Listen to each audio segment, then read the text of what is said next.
The moment I reached the airport, I discovered that my family had already boarded the plane without me. My ticket had been canceled, my suitcase was still in my hand, and the explanation from the airline employee made no sense. Then my phone buzzed with a message from my sister telling me I should be taking care of the kids. What she sent next was a photograph of two abandoned twins.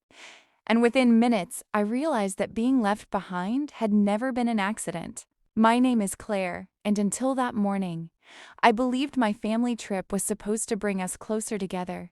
My parents, my older sister Rachel, her husband Daniel, and their children were all flying to a quiet coastal town for a week of family celebrations. I had spent several weeks helping organize the trip because my parents had always said that family vacations were the moments we would remember when we grew older. I arrived at the airport early, carrying a small suitcase and a gift for my mother. I honestly thought I was walking toward one of the happiest weeks of my life. Instead, I walked toward the check-in counter and was told something that made my entire body go cold. The employee looked at her screen twice and told me there was no active ticket under my name. I showed her my confirmation email, but she explained that the reservation had been canceled earlier that morning. She then quietly added that the rest of my family had already checked in and boarded. I immediately called Rachel, but she did not answer. I tried my mother, then my father, and finally Daniel. Nobody picked up. At first, I convinced myself that there had to be some innocent explanation. Maybe the airline had made a mistake? Maybe someone had accidentally canceled the wrong reservation?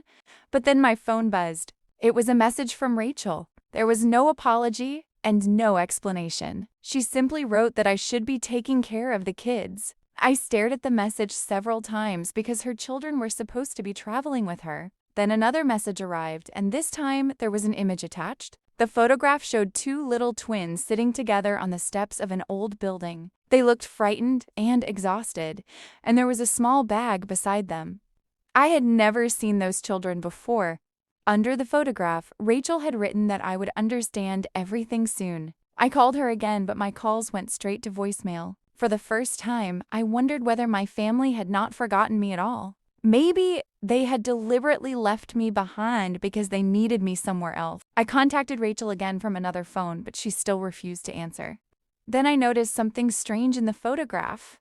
Behind the twins was a faded sign with the name of a community shelter. I searched for the address and discovered that it was less than an hour from the airport. I immediately took a taxi there. When I arrived, a tired-looking woman at the reception desk recognized the children from the photograph. She told me that the twins had been brought there the previous evening by a woman who claimed she was a relative. The woman had promised to return the next morning, but never came back. I asked whether the woman had given a name. The receptionist hesitated before telling me that she had used the name Rachel. My heart sank. My sister had not accidentally sent me a photograph. She had deliberately placed these children in my path. The receptionist explained that the twins had no proper guardian with them and that social services were already being contacted. I showed her the messages from my sister. She looked at me with concern and asked whether I knew where Rachel had gone. I told her about the family trip. Suddenly, everything started connecting in my mind. Rachel had known that I would be at the airport. She had known the family would board before I arrived at the gate. She had known that once I was left behind, I would be the easiest person to manipulate. I contacted my father again, and this time he finally answered. His voice sounded nervous. I asked him directly whether he knew about the twins. There was a long silence before he admitted that Rachel had told the family there was a problem involving two children, connected to someone from her past. He said Rachel wanted everyone to leave before the situation became complicated. Then he said something that changed everything. He told me that the family had agreed I should stay behind because they believed I would be more willing to help than anyone else. I could barely believe what I was hearing. They had not forgotten me. They had chosen me.